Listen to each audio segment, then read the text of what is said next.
Yes, people, welcome back to Chelsea Perspective. Welcome back to another transfer watch on the Chelsea Perspective. I hope you all are doing well. Today we have just a few topics to discuss, and again, I'm planning on trying to keep it as short as possible. And again, I hope it will still be enjoyable. So sit back, relax, and let's go into it. But more importantly, thank you for finding the time to join. Again, it's a Christmas theme because we have a few days before Christmas, and I do celebrate Christmas. So I wish to say Merry Christmas to all of you to celebrate Christmas in advance. And we're not there yet, just a few days. So thank you so much for finding the time to join. Let's see what we already have in the chat. Again, we have Leon Lane as usual. The first, I'd be surprised if it's not the one. Says Blue Morning, Kachila panel and chat. Blue Morning to you too. I hope you're doing well, Liam Lane. Without wasting much of your time, let's get into it. So the first story I want to talk about, one that is I think that's a regular news. Let's talk about that one. It's important. It says Thiago Silva, Conor Gallagher, Mason Mount, and Raheem Sterling have all returned to Cobham for Chelsea training. I think a few, how many players? Two players. Those went further into the competition, which includes Mateo Kovacic and Hakim Ziyech are still on break, but I know they will be joining soon. And Hakim Ziyech, like we've talked about on occasions here, will most likely leave a Chelsea Football Club for obvious reasons. I know he did well at the World Cup, and some are talking about whether the club should consider keeping him. I'd say again, his mind, like I've said a million times here, his mind is elsewhere already. Again, that's why whenever you see him on the pitch, you get that feeling that he is not committed to the cause. So he's better off leaving the club. And again, it would be selfish to try to keep him because we see that he did well at the World Cup. If anything, again, we should try to get a sizable fee from the sale of the player, given how well he did. His stock uh, definitely did go up. Sergio Bass says, good morning, coach. Again, Trinidad and Tobago in the house. It's been a minute, brother. Thank you so much for finding the time to join us today. I hope you're doing well. Again, I hope you're getting ready for your Christmas. I thank you. If you have any question or any contribution or any news you see out there, shoot it and we will talk about it.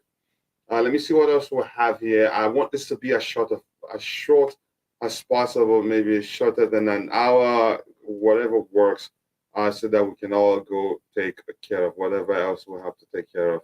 Let's see what we have here. It says again, Chelsea midfielder N'Golo Kante is pushing for a pre-agreement with Barcelona in January as he does not want to delay a decision on his future any longer. It makes a sense because the further he delays it, the more, again, it won't be easy for him to leave Chelsea Football Club. Or let me say again, the more it will be easy.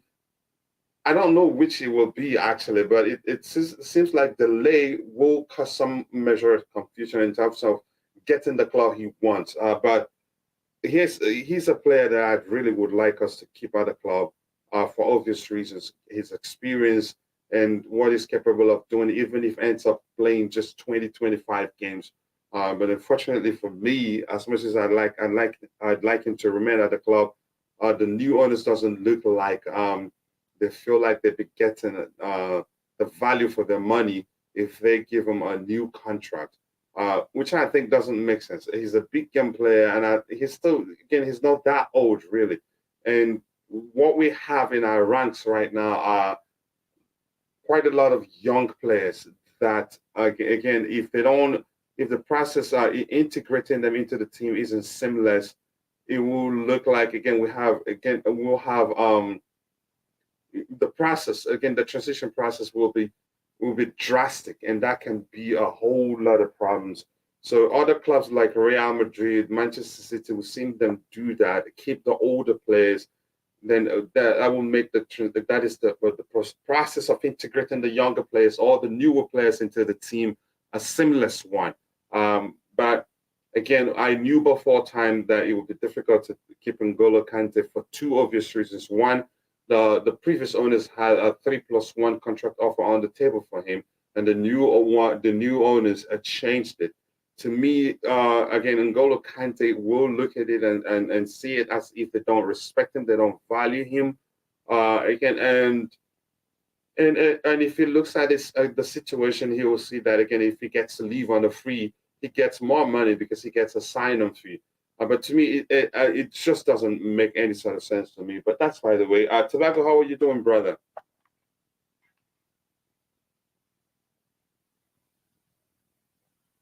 Tobacco, are you still with us? Okay, let me know whenever you get the chance again to unmute your mic and you want to talk. Let me know. And I want to say again, big up to my brother and friend, Fairboy. I hope you're doing well. If you have time, you can join us on the panel to have again a very good discussion. It's going to be a short one today, even if it is shorter than an hour.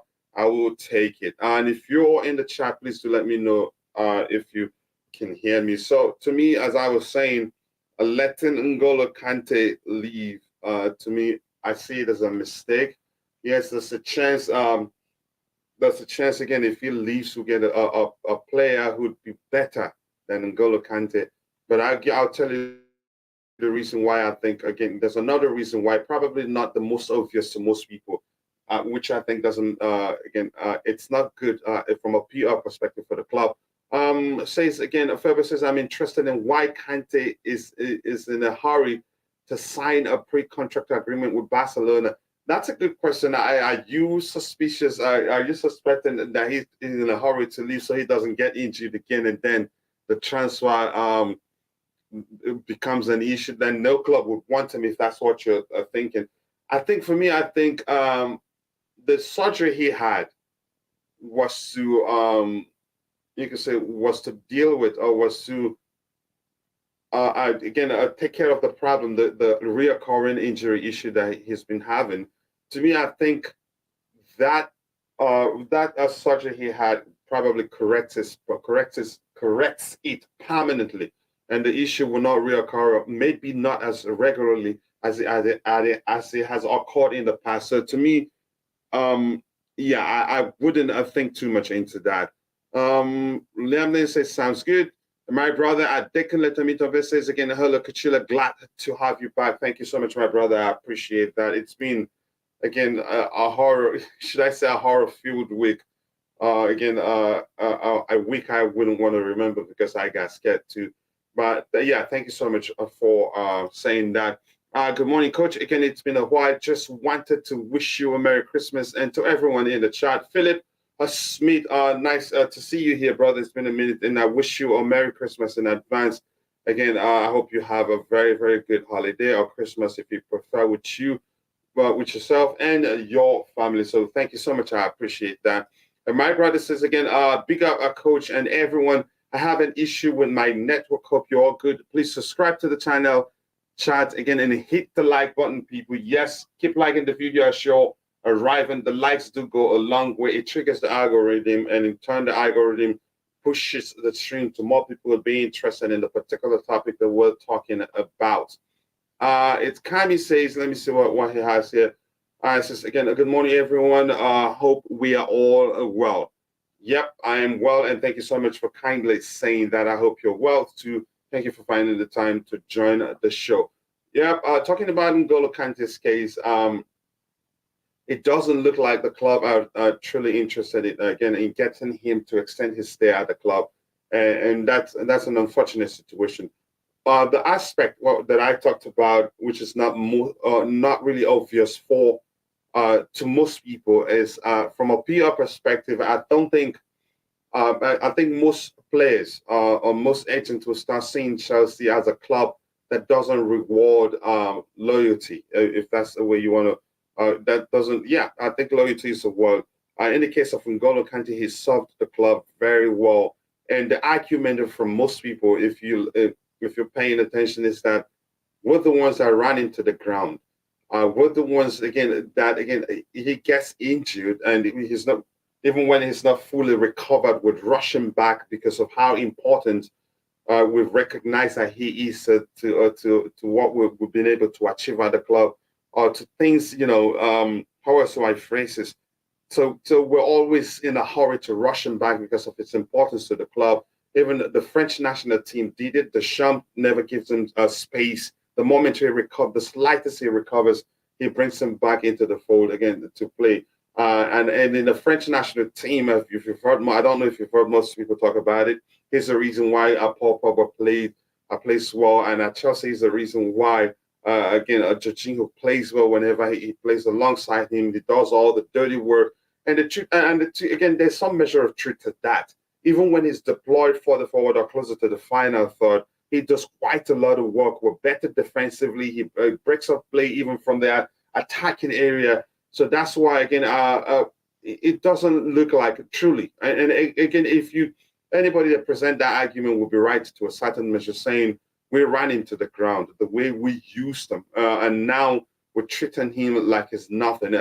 That's not good for PR. It's a PR nightmare. How do you explain that the all previous owners had a 3+1 contract on the table for him, and all of a sudden you think he isn't worth that much?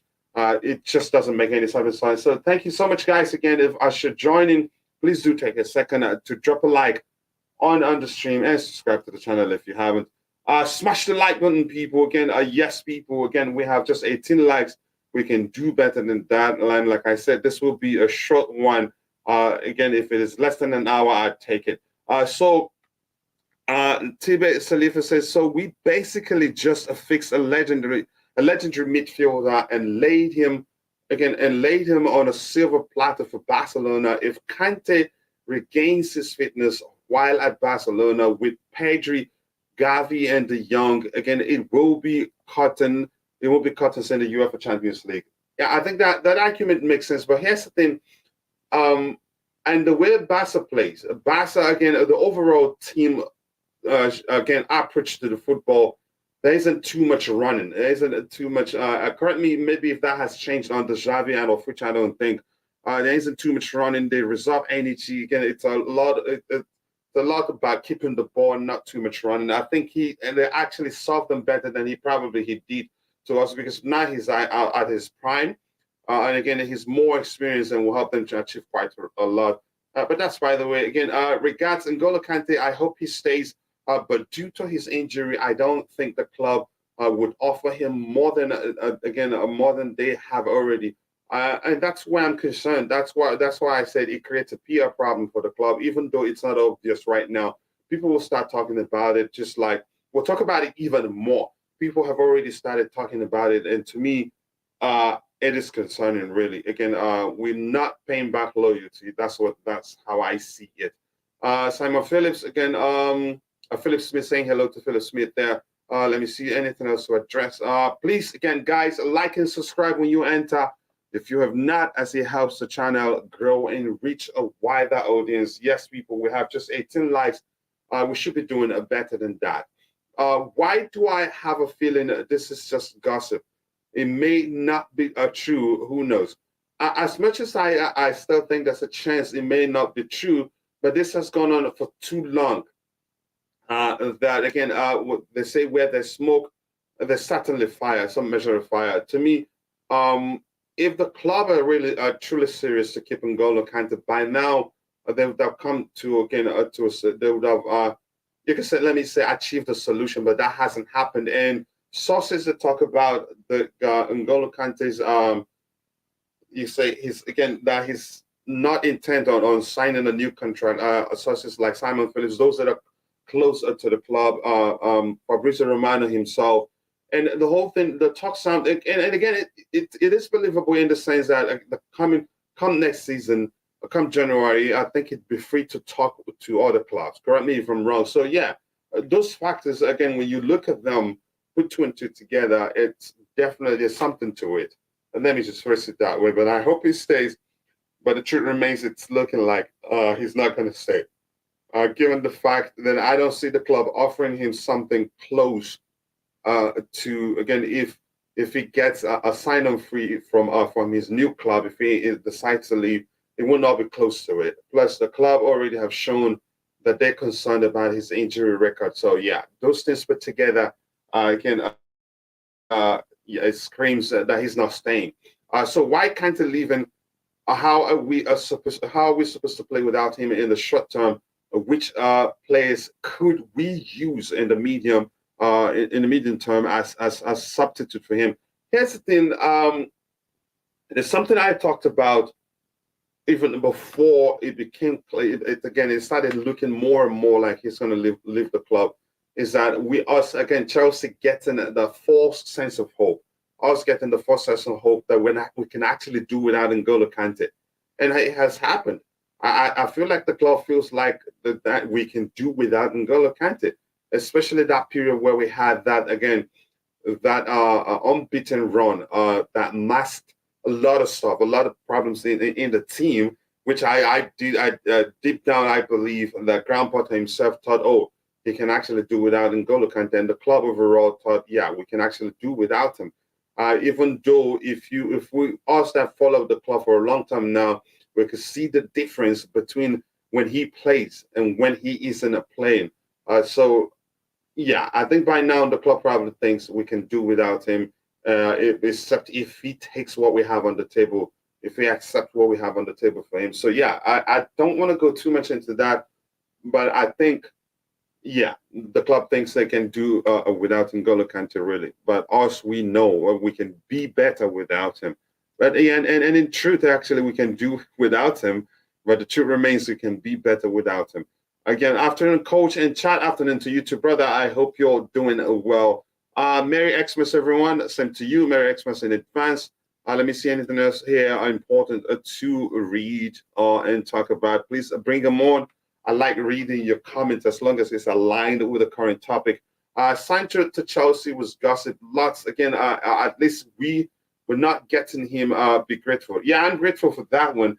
But do I think we should go for him if it becomes available on a very cheap, on a cheap price, on a cheap? Yeah, I think we should go for him. But right now, I don't think he is what we need. We have other issues. More importantly, and that's something else I really want us to talk about. It's looking like, I don't know, maybe because we don't know who the club hierarchy, who they're talking to. To me, it doesn't look like the club are really interested in solving the biggest issue. For me, the biggest issue at this point is not having players so capable of creating clear-cut chances from central areas. Even from the time of Thomas Tuchel, the majority of the chances we create during games have all come from the flanks, which is very predictable and easy to stop. Since we lost Fabregas, since we lost Mata, we haven't had players who are creative enough and capable of creating again chances, clear-cut chances from central areas constantly, or do it constantly during games, and not just a one-off thing, or you see it every twice in 10 games. If we're able to create clear-cut chances, plenty of clear-cut chances from the central areas and the flanks, then we have variety of, again, our chances will be a variety, again, variations. And then it's not easy to stop. If you try to stop us centrally, we can create chances from the flanks. If you try to stop us on the flanks, then we can create chances centrally. That hasn't happened. I'm not sure why the club isn't prioritizing that. Maybe they are. Maybe it's just me, and I'm not well acquainted with what they're doing. That's why I think they're not doing anything. We're not getting him. Be grateful. Yes, I'm grateful. Sancho, yeah, again, that would have been a joke of the season. I forgot how much they paid for him, actually, and how badly he's done. We're not even hearing that we're talking with N'Golo Kante, so it's not looking like he will stay. Even if we're trying to talk with him, it will be very, very, very difficult to get him to stay. And I've explained why. He gets more money if he gets to leave on a free. So why stay? One thing that I'm doubting he's going to do, he's a nice guy deep down. We all know that. I don't see him leaving Chelsea and joining a club like Arsenal or maybe Tottenham. I think I'm glad to hear, really, that he wants to join Barcelona. I hope that happens for him. He deserves, again, all the best things in the world, given, again, he's an exemplary professional. He served the club well, which was one of the reasons why has always been the reasons, one of the reasons why I am not happy that the club are not really pushing to find a solution. But I think it's a bit too late now. If they get him to stay, I'd be surprised and I'll be happy. Great point, Liam and Kochila. Would be a big shame to lose N'Golo Kante if we must to sacrifice one of Kante or Jorginho. Who would you rather keep? I'd rather keep N'Golo Kante. There'll always be another Jorginho. Maybe not again. Jorginho himself, if we're being honest, he's a unique player. He's a regista. It's a dying breed of that type of footballer who's capable again, who's you could say mastery. Is to control again the tempo of the game, help the team control the game and all that. But he's actually done quite well for himself. He's been able to mash up his mastery again in football with being again a mashup of a CDM and also a register, and managers like it, and that's the reason why change how managers how many times you want, they still come in and keep Jorginho because he has that something unique that he offers that no other player really can offer. Can you can say execute the way Jorginho does it. He does it very differently. Again, let's see. Great point. Again, yes, to me, I would keep Kante over Jorginho. Kante does quite a lot. I know he's not traditionally a DM, but that stereotype, even I was guilty of it. I had to pay attention to what's been talked about him and how he plays really for the French national team and his game overall. To recognize this guy is traditionally an 8. But because of his ability to win back the ball and the energy he shows on the pitch, the commitment and all that, again, he's a good tackler too. So it would be easy to just, think and say to yourself, he's a DM, but he's not really traditionally a DM. With Kante injury problems, J5 would be the better option, in my opinion. Well, I guess that's you. For me, I still take Kante. Again, let's pay attention. He had a surgery, which he hasn't done. Yeah, he hasn't done that for a while. To me, that surgery means he's corrected the problem. He would have, again, if it wasn't for the World Cup, I think, not really the World Cup. To me, I'd say he has corrected the problem. And believe me, I think it'd be better off. These things happen. You see players who seem like they're injury prone. And again, once they go for a surgery under the knife to correct it permanently, sometimes it works.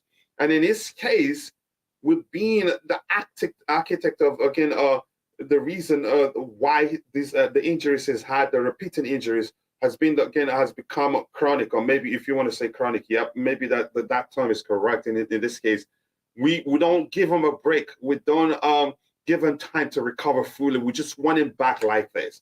And then, like I said before, it is the same with the French national team, which you could argue is the reason why it started looking like he's injury prone. I don't think he's really. We didn't just manage his fitness well. But I hope you understand my point there.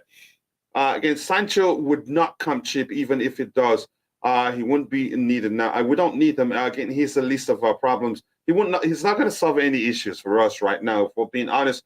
I give Thiago Silva another year, but Gvardiol, he can learn from him.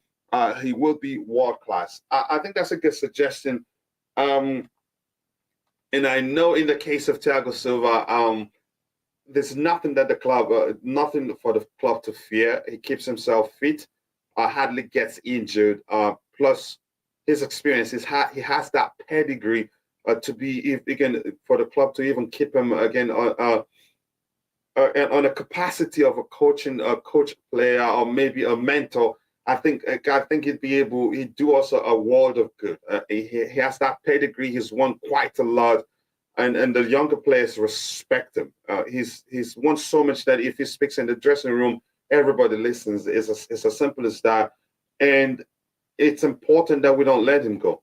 It will help make the transition process seamless. We don't want it to be drastic. We don't want a situation where we miss that leadership. We miss that leadership in Thiago Silva, and then bring in new players, and then it will be just like assembling an entirely new defensive line, which is a problem. Look at how we're struggling. Look at the issues we've had in our back line for making just, again, for even in cases where we have just two changes or a single change alone in a defensive line can be very problematic. So I'd say we keep him, and his influence on the team goes beyond the defensive line. He can influence the game or the entirety of how we play from the way he plays, even though he's in the defensive line, he's that good. So yeah, I think it's important that we keep him. And the club, it's good to hear that the club that we're looking to keep him beyond his playing career. So yeah, I'm happy that he's still with us. Tiba Salifa says again, Reece James backup is the biggest worry, coach. Again, we're set in terms of central creates. No, we're not set yet. Can you give me the names that you can say? Yeah, at this point we're set in the center, in the center area. No, we're not really. We haven't created too many chances from the center area, except for the flanks. Yes, we've had players play the 2-8 a role, sometimes a single 10 the structure is a 4-2-1. Again, in the area when it's 1-2, not 2-1, then you're playing with a 10. And we don't have, again, a natural 10 at this point, really, do we? I don't think we have. Or anybody that you could say that have proven that they're capable of executing the 10 role perfectly. Yeah, we wouldn't go anywhere with Reece always, again, in the hospital, 1 out of 3 of the season. That's a solid argument. But here's the thing, we shouldn't be looking for backup for Reece James because that's why I hate using the term backup. We want a situation where one player gets injured, whoever comes in is capable of, fulfilling the role perfectly. That's what we should be looking for. And in the case of Reece James, we should be, again, even Dumfries Dumfries again. Denzel Dumfries is a strong enough competition for him because last season I remember they had a near equal again output in terms of numbers. I think Reece beat him by just two in terms of assists and goals. I think they had an equal number of goals, or was it goals that Reece James beat him from? But again, his output as a wing back is good, and I think we shouldn't be looking for backup, but competition for Reece James. And in those cases where if what's come to worse, again, we rotate them. Reece is a human being after all. If we're saying again, I don't know how else to phrase this. We need again competition in every department on the pitch. If that makes sense to you, I know again that we can do without Kante, but what I want to know, again, that's not when it's not complete. To me, again, and even let's be honest, the Russian kid, we're not sure where we're at with the signing. The last we heard from his agent is that, again, it's still on the cards. That's no guarantee that we're going to get it done. So I think there's still some hurdles there for the club to navigate. Kachila, again, Regista is no good on the treatment table. Yeah, that's the truth. But I'm saying that's when I only mentioned a Regista when I talked about how what Jorginho brings to the table, what makes him unique, and it's managed to again become a mashup of a Regista and a DM. Because the truth remains, as much as I'd like us to get a player who'd be more physical, create more chances from that, even that deep on the pitch, I recognize how good he's become at again fulfilling that role. I just don't want to see him as a single six. But let's see what happens, what the club does. I know we can do without a Kante, but my question is, has to do with players who are capable to replace him. I just want a candidate. Here's the thing. You're never going to get a replacement for N'Golo Kante because replacement would simply, the term replacement will mean you get a player who's as good as N'Golo Kante or even better as N'Golo Kante. I think what we'll get another player who's unique again in his own way. There will never be another N'Golo Kante. Candidates like Edson Alvarez is good, but the Milan guy is a standout for me of all the players we've looked at. I love Edson Alvarez, the Mexican, because he has that again. What I like in players who play in that 6 role. He's capable of fulfilling the mashup role of a 6. You could say, a 6 and an 8 to even a Regista, because he is good in tight spaces. But what's the player we talked about again? Benessa, or Benessa. Sorry if I'm butchering his name. I think he's the better candidate of all the players we've talked about. We've looked even from the Ivory Coast International. I think Benessa is a better candidate for me. He's a good dribbler in terms of dribbler. You could say he's like for like with Kovacic. I'm not sure who's a better dribbler of the two, but he's a better tackler. His tackles are all clean. He reads the game up very well. But I looked at him quite well and recognized again at the time in the future we'll also start complaining about his output in terms of assist. But Vanessa, for me, he's that candidate in that sixth role, if that's what you prefer to call it, because he's a good dribbler, he's a good passer of the ball. Maybe needs to prove in terms of his output in terms of assist. But we'll see. To me, yeah, that's a candidate. That's the guy I want to see. Francis on Bajo, thank you so much for finding the time to join the show. And my friend Lawler here. Hi, Coach, again, and Blues. Thank you so much. I appreciate you finding time to join. I hope you're doing well. Gvardiol must be yours. Not really. I'm hearing you guys again. Not you. Was it Madrid are interested? PSG are also interested. Man City are also interested. Liverpool, I heard, are also interested. So it's actually not that simple. He's not ours. If it was that easy, this is a player that what's his name? He's a player that what's his name again? Fabrizio Romano started talking about during the summer, and his last tweet regarding Gvardiol, Chelsea's interest in Gvardiol, was that again, no, we will end up signing him that particular window. He didn't say we'll end up signing him in January. He didn't say we'll end up signing him next summer. He said clearly then, I don't know if I'm going to be able to find the tweet, that we're going to be able to sign him that particular window. The difference is that he joins us in June 2023. It didn't look like that happened, really. And again, we heard that they rejected the bid from PSG. So it's not that simple, especially the kid, he had, again, a brilliant World Cup. So, yeah, it's not going to be easy. He's not really ours. I must tell you, he's hot cake right now. There's no big club in Europe that doesn't want him. Some will only shy away from the price. Some will only shy away from the price tag. But let's see what happens. He's a player I really do want. He's, again, you could say, yes, we have Fofana, we have Chalobah, who's also grown in confidence and looked more confident on the ball. And again, his ball progression and all that, again, his ball carrying ability has improved everything. And he's become more calm on the ball. And you could say he's capable of fulfilling the Thiago Silva role. But this guy is more equipped to fulfill that role. And we can have them all in the team, really. Thiago Silva isn't getting younger. Koulibaly isn't getting younger. Let me say, personally, I would thank Kante and J5 for their services and go get younger players. That's the problem. You don't change teams like that. That's drastic for me. The issues we have will compound if we do that. The issues we have will become deeper if we do that. The process has to be gradual. Even if you want to let them go, and I'm happy they're not going to leave in January. They still be with us. Again, they just signed pre-contract with other clubs, but they still be with us. And we still have them to help make the process seamless. But again, for me, I'm not concerned about Jorginho leaving, really. But I'm concerned about N'Golo Kante leaving. But if he's leaving and he's joining Barcelona, fine. He deserves the best things in the world, given how, again, he's served us well, and he's an exemplary professional.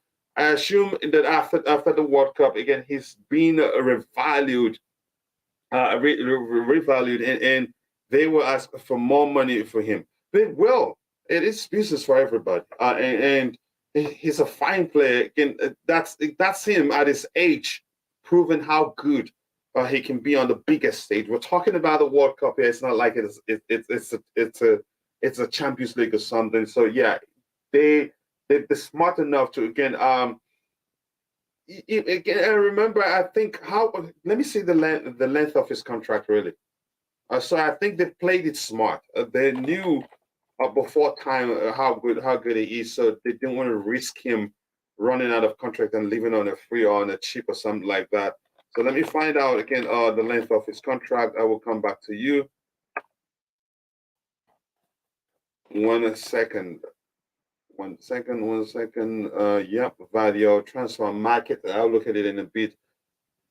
So again, the situation again isn't that simple for Chelsea Football Club, and from what we're hearing, although there's no telling what he said about him being a childhood Liverpool fan, whether that's the truth.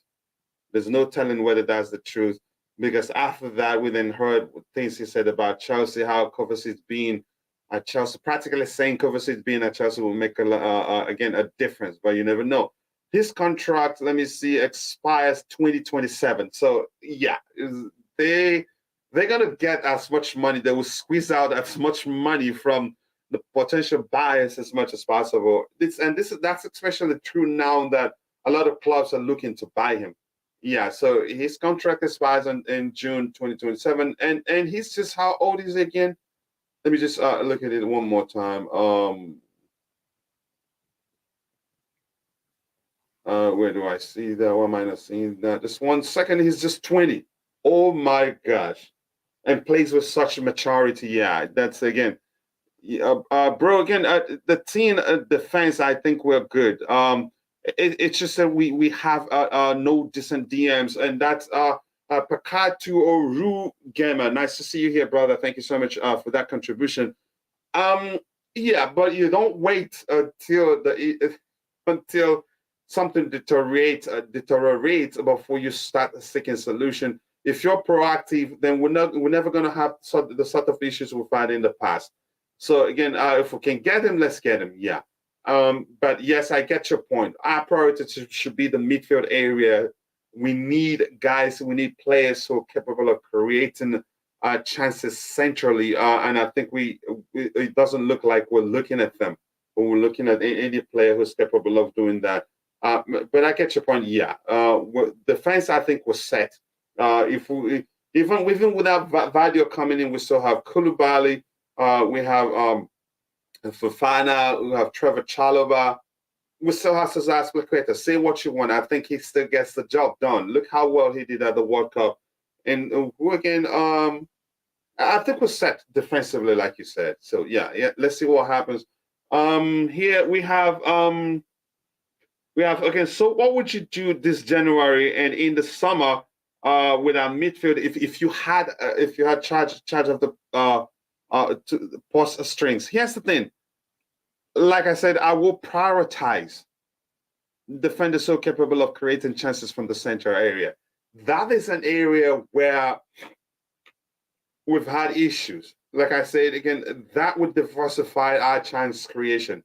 We should be able to create chances from the flanks and centrally, and not just on the flanks. Again, and even without knowing it, it has crept into the mindset of Chelsea fan base. All we talk about wingers. We don't talk about creators. But every now and then it comes to mind, maybe after a game where we're so poor that it was clear we weren't capable of creating chances because oppositions were able to stop us on the flanks and all that. So yeah, again, to me, I think we should prioritize the midfield area, not really deep line midfielders. But if I'm being honest, I'm not sure where Chukwuemeka can play. I'm not sure where Kasede can play. And by the way, I'm hearing that there's a plan to let him leave go out on loan and then come back later, which doesn't make any sort of sense to me. So again, there's no clarity on the players who already have at the club. There's no clarity whether the club wants to keep Zakaria, so we know where we have numbers. But I can't say we have players who are capable of creating chances from the central area at this point until I see it happen. As much as I'm not one of those to fight over how good what's his name, Mason Mount is and how good he is, and I'm not going to get into that. I still think we need super creators, players who by the end of the season will produce double digits in terms of assists or chances created. I would love again to spend money on people like Edson Alvarez instead of Declan Rice. I wouldn't go for Declan Rice, even Edson Alvarez. I'd go for Benessa. Again, go look at him.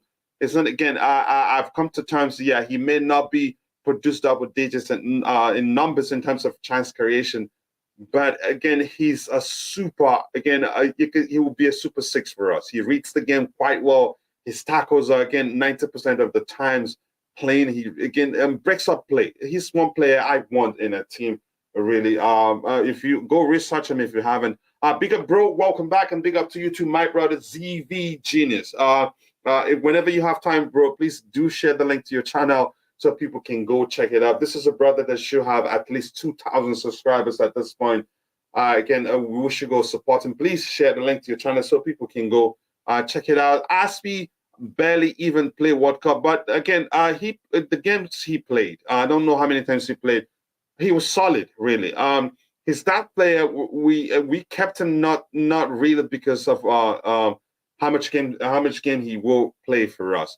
But more importantly, I think we kept him because of his experience, because we still want the team to have spine in terms of leadership, and he brings that to the team. So I'm happy he stayed. He will be phased out eventually, but let it be a gradual process.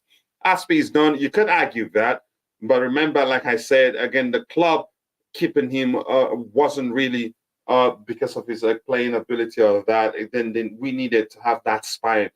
Yes, again, I'm talking CDMs. Who would you buy in January? If there's a chance, if we're capable, if Benessa can join us. And Benessa, let me look at that. Isn't he nearly out of contract? To me, he's a choice. For me, he's a good player, and I've explained everything I like about him. So let me see Ismail Benessa transfer market. Let me see the length of his contract right now. And see, he's one player I like and I like so much. And if you're watching, people, if you haven't, please do take a second, drop a like on the stream. We have 30 likes already, and that's good. I appreciate that. Thank you so much. Even though we haven't streamed for a while, his contract expires in 2024. So next year he'd have just 2 years left on his contract, and it doesn't look like he wants to extend. And he's let me look at his age again. Vanessa is 25, so you could say, yeah, he's that. 25 is a good age for a footballer, again, to be at their best. So yeah, I would want to see really get a Vanessa. He's a good player. Let me see what we have here again. Good afternoon. I am listening from Ghana. I want to ask if Chelsea is going to sign a player in January. Most definitely, most likely. The question is who. I don't know. And Bank Paul, thank you so much for finding the time to join the show. I appreciate that.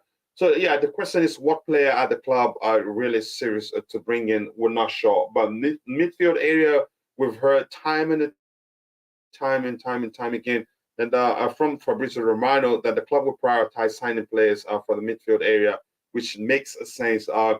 But my concern is the profile of the midfield player they're looking to sign. Again, I want creators really mainly, but let's see what they do in the market. Let's see again. What do we have?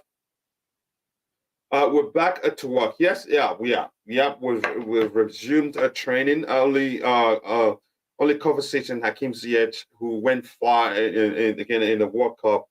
They still have a few days break. I'm not sure the length of the break, but they'd be joining them too. We'll pretty much have full house. Please like and subscribe when you enter if you have not, as it helps the channel grow and reach a wider audience. Thank you so much, guys. I appreciate that. Again, February, best we have best we've ever done. Australia got 11th best team this World Cup. Very proud. I think they did well. They surprised me, and I know, if my memory serves me right, I think I had a conversation with you which showed you didn't really think they were going to be as good as they did. But boy, they played well. Again, they surprised the world, if we're being honest here. And again, even Africa too, more especially Africa, first time in the semi-final. So they've set the stage now. Doing better in Africa will be going beyond the semi-finals now. So they've set the measure or level, if you prefer. Let me see what I have here again. I don't want to talk Mason Mount yet. It's not good for my too stressful. I get the argument, but that's by the way.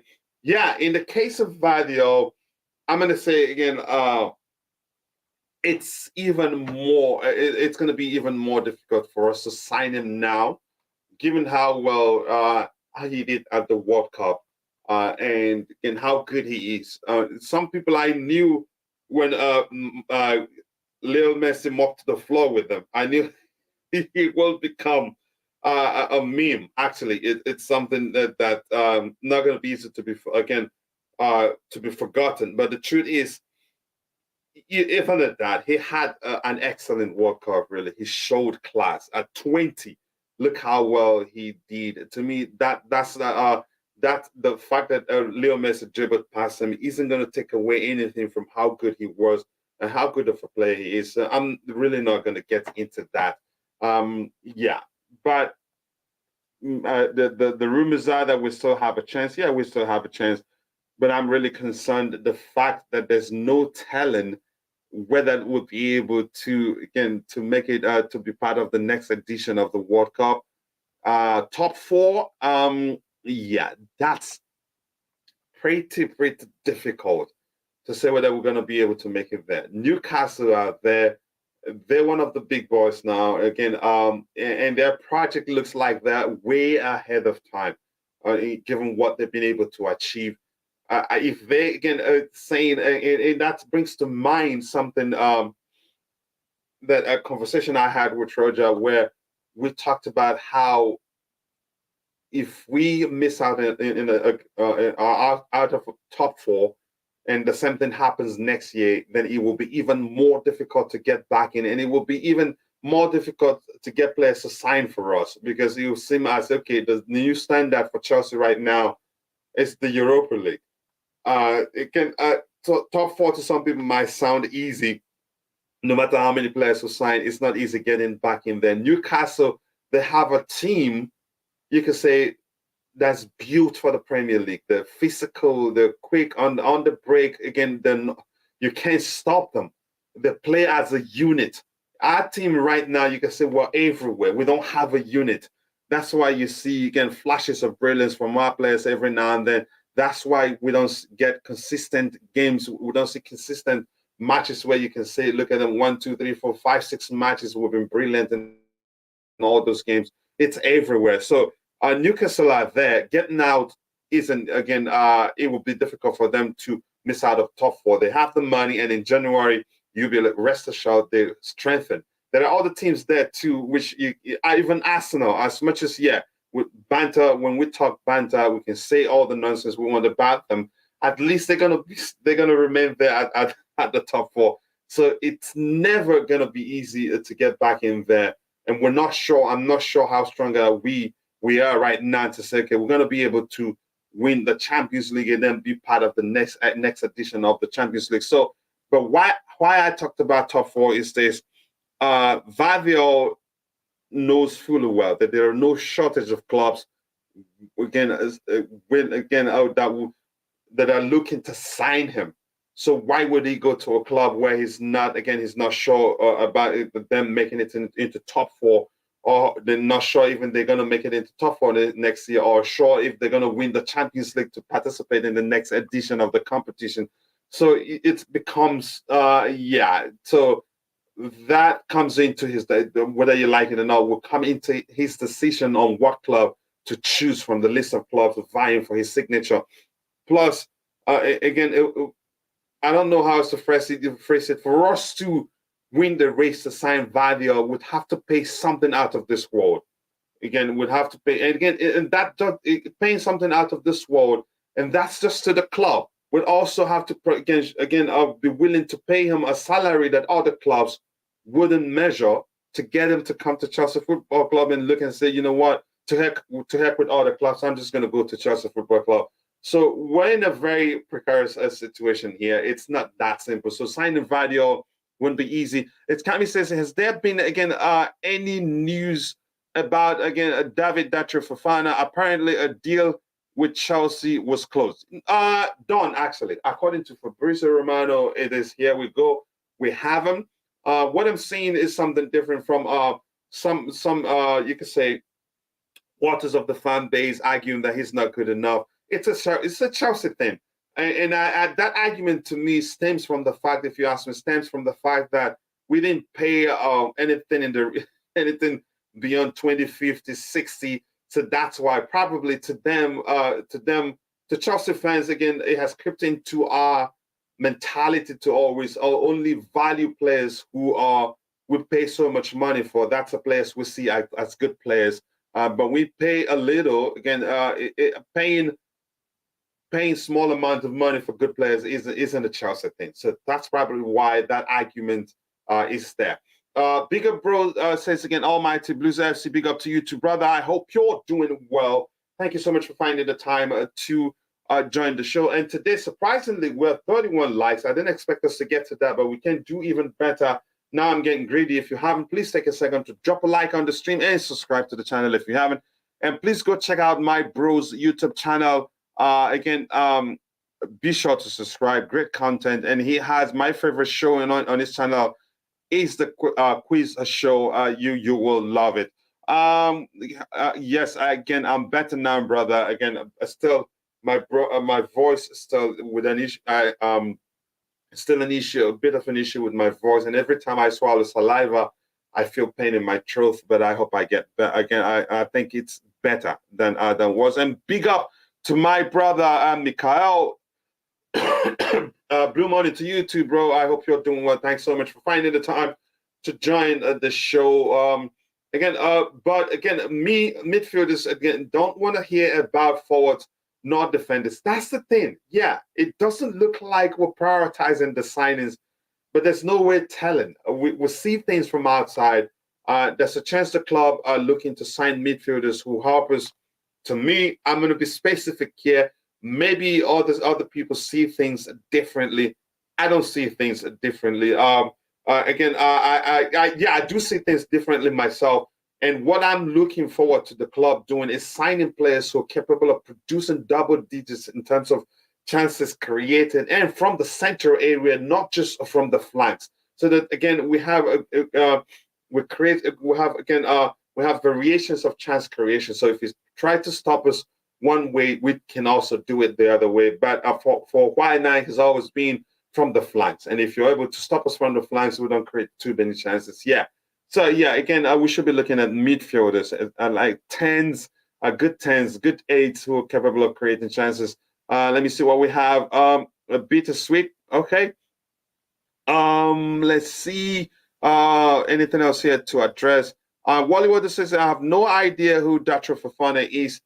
I think as much as I hate, I'm not one of those. I like to see players play full games again, watch them play a match fully to come to conclusion how good they are.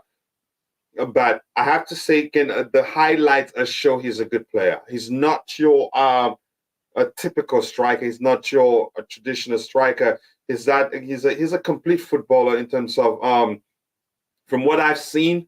He's really he's good on the ball, and he's a fine finisher. He's quick, and he's well equipped to play on the flanks, left or right, but centrally because he's a number 9.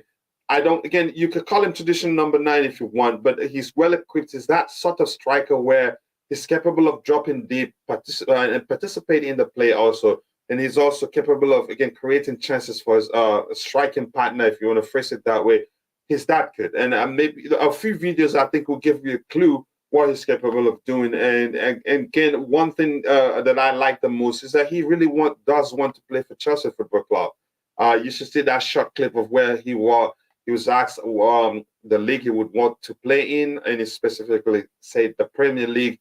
What club? He said Chelsea, hitting his chest, saying, again, how he doesn't know why, but he loves Chelsea Football Club. That alone, to me, makes a whole lot of difference. But we'll see what happens. And my brother says, again, morning, Kachila, how have you been?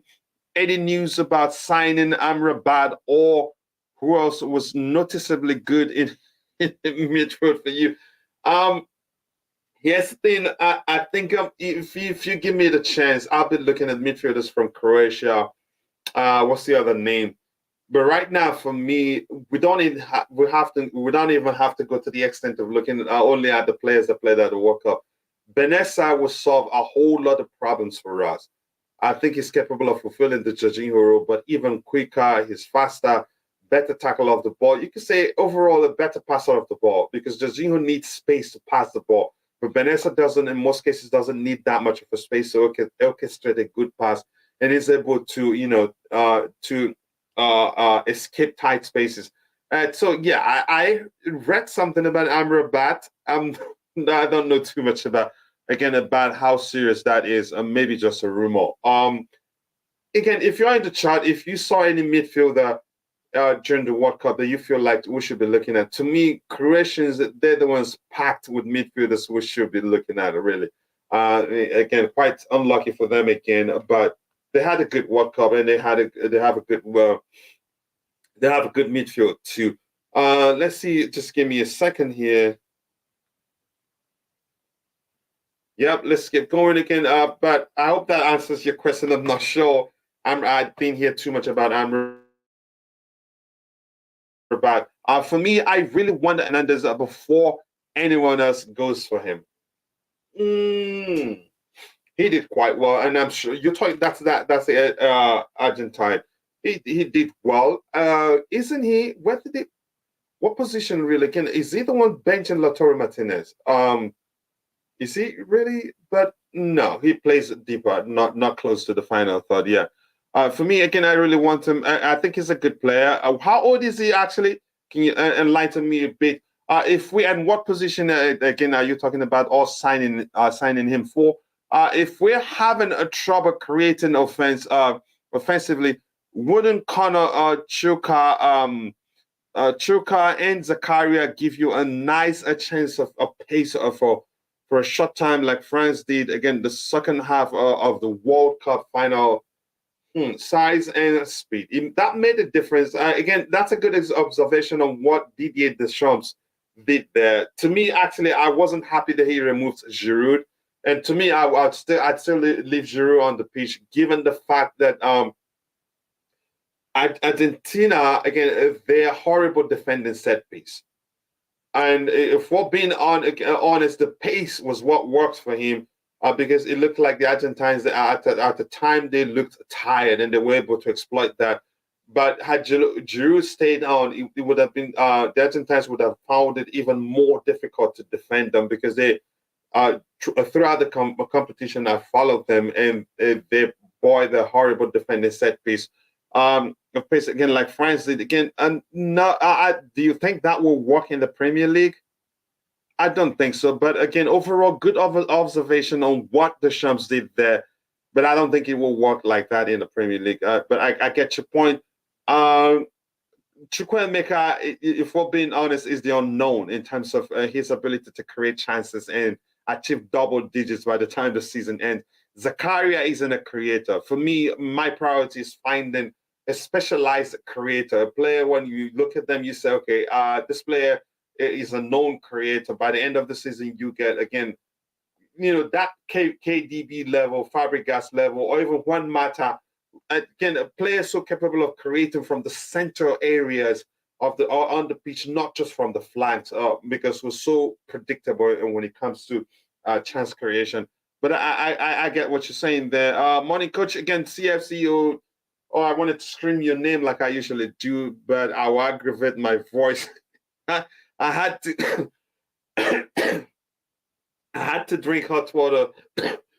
Excuse me, with coffee in it. It's to be able to speak as I'm doing right now. But I hope you're doing well, brother. Again, we need again my brother Amrabat. Yeah. I think, to me, I want a Vanessa first of all before anybody. And bro, whenever you can, share the link to your channel so people can go check it out. But it's about 100 to 120 million. That's the class he has. That's a lot of money, really. Amrabat was brilliant along with Cover. Both have great World Cup. Yep. Yeah. Again, but I like the Croatian midfield, really. Even though to me, I felt like Croatia, of all the talents they have, they were a bit too negative to my liking. I think they should be doing better given the talent they have, especially in the midfield area. His CM and his 21. I think he did quite well and still young. So but we should be looking for people that create a lot of chances. Problem is Liverpool want him and Man City want him too. Yeah, and we're not in the best of positions to be fighting with players with these guys. And Real Madrid are looking at him too. Yeah, that shows you how easy it would be for us to get. That's Argentina always getting a soft pens. I really do not want to discuss that penalty. It could have gone either way. But I think, yeah, it was so the angles were so, especially for the one from Dembele. The angles, it was difficult to tell really. But I think the referee, he had a good game really. But Dembele, from the way he was leaning on him, that's enough to impede him because what's his name was in motion. Di Maria, Angel Di Maria was in motion, so the slightest of touches will be enough to impede him at that point. Anything FC, big up to you too. Anything FC. Again, if you're watching, if you haven't taken a second to drop a like on the stream and subscribe to the channel. If you haven't, to be honest, okay, just talking with Lola there. Or Nahi. What player is that? I'm not sure who that is again. But congratulations to them, really. Yeah, that's the truth. Enzo Fernandez, in my eyes, is the complete midfielder, and again, literally do everything. If we want to look at, let me try and look at his numbers here. Let's see. His output is important to me. Like I said again, I am looking for players capable of creating chances from the central areas. We've created a lot from the flank. The majority of our chances come from the flanks. So I'm not looking for a player just saying they're complete midfielders. You could actually argue that we're packed in the midfield area. What we're lacking is again your specialized creators, if you want to phrase it that way. Let's see again. Yes, people, please drop a like as you're entering if you haven't again, and subscribe to the channel if you haven't. Please like and subscribe when you enter if you have not, as it helps the channel grow and reach a wider audience. Thank you so much, guys. And here we have again the difference between Morocco, Croatia, France, Argentina was one or two next level players. Again, yeah, you can say there aren't too many revelations this particular World Cup, but it was an eventful one. It was colorful. I think it was one of the best in I don't know for how long, but that's by the way. Mbappe, Messi, Di Maria. Di Maria, again, I'm happy for him. He's a player I love so much. That one of those players that I argue didn't really reach his potential. But like how he left Madrid, I don't know why they let him go. Why when they did? Because he was on fire. Then complete again, at an age of 21. Let's see again. I wanted to check his numbers in terms of assists. Let me see here. Let me see Enzo Fernandez. Let me look at this now. Let's look at his numbers quickly. And again, if you have any other players you want us to talk about, hopefully I know the player well enough to talk about the player. Enzo Fernandez, stats. Okay. Let's see. For Argentina, he had again 7 matches, 1 goal, 1 assist at the World Cup. So yeah, exactly. Here's the thing. I think something that's very common with average football, again, a fan, or how we all watch football. We see some brilliant performance from a player in one game. I think that alone clouds our judgment. Again, that we usually don't pay attention. The numbers will tell you a lot more. Enzo Fernandez, again, for the 2022 World Cup, he played 7 matches, 1 goal, 1 assist. So, but maybe how well he plays. I don't know how else. I think we see it as if, again, I don't know what else to say. Even for Benfica for 2022-2023, he played 13 matches, 1 goal, and 3 assists. 3 assists in 13 matches. Yeah, to me, that's not the player I'm really looking at. Maybe there are. His numbers are insane, even for 2022-2023, 9 matches again. That's for Benfica. Let me go as far back as looking at River Plate numbers. So numbers in what aspect are you saying are insane? That's what I want to know. For River Plate in 2022, 8 matches, 2 goals. Nah, I wouldn't say his numbers are crazy. Maybe you're looking at other aspects. I'm looking at goals and assists.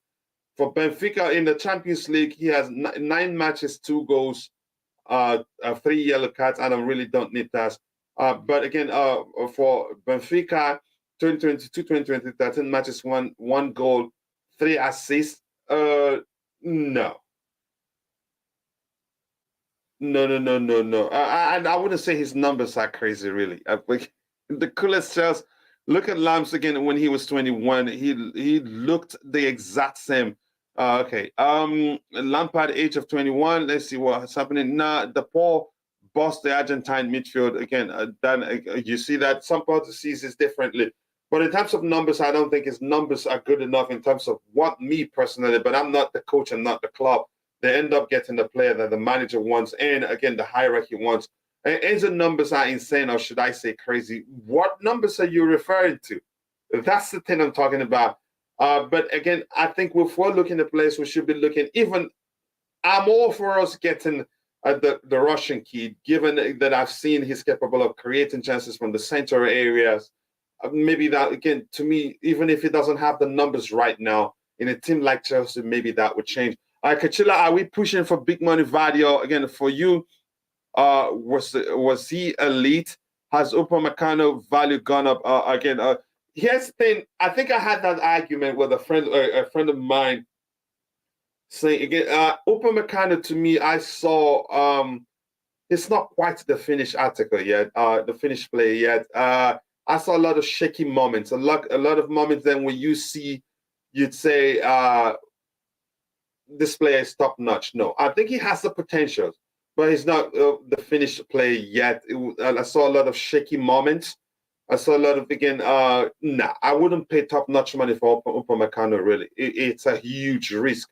Even Chalobah is better than him in terms of being cool-headed, again, again, under pressure.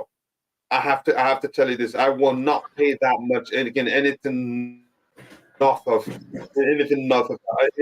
again, even 40 million for kind of. Yes, he did well, but to me, I saw quite a lot of shaky moments because I think I watched all the French national team's coach game for big money. Gvardiol, for you, was he elite? Has Upamecano value gone up? You feel? No, I don't think so. To me, that's how I see it. But for Gvardiol, he's proven that he can actually do it on the bigger stage. Again, on a global stage, he did quite well.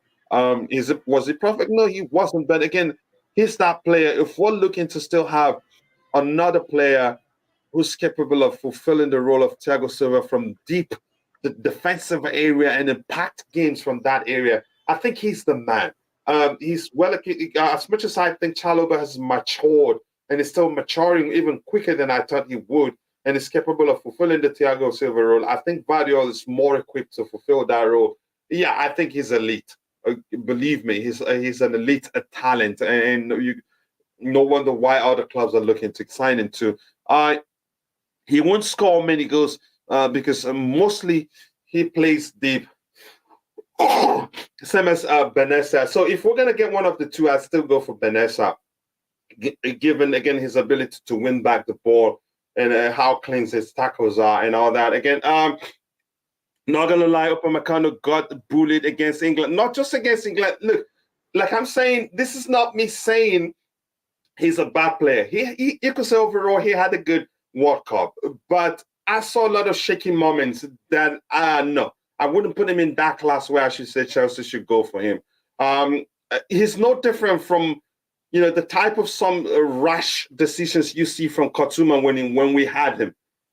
I see that side that I get that Kotuma vibes when he plays. Or this minute he's excellent. Next minute you see him again going for the ball like a schoolboy and all that nonsense. How did Kunde look? I was telling Ty during the watch along the French game, I told Ty Kunde doesn't look like an intelligent defender for me. I don't know. I'm going to pull the numbers out of the wazoo this time, but I think I'll be correct, actually, or close to being correct. All his clearances go back to the opponent.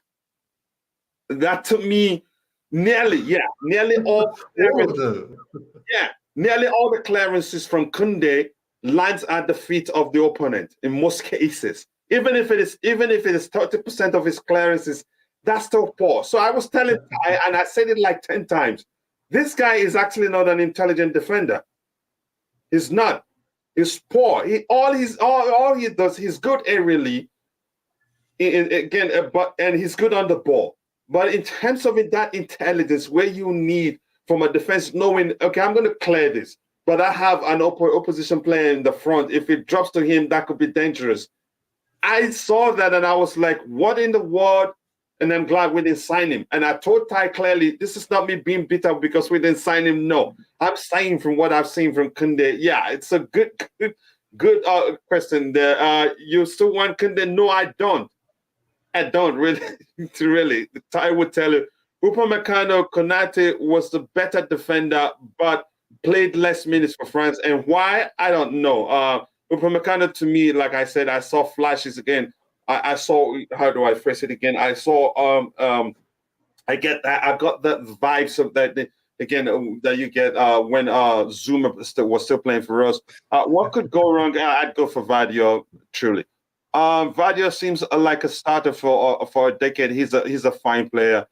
Missing Kunde was blessing in disguise. Again, clearly not Chelsea level.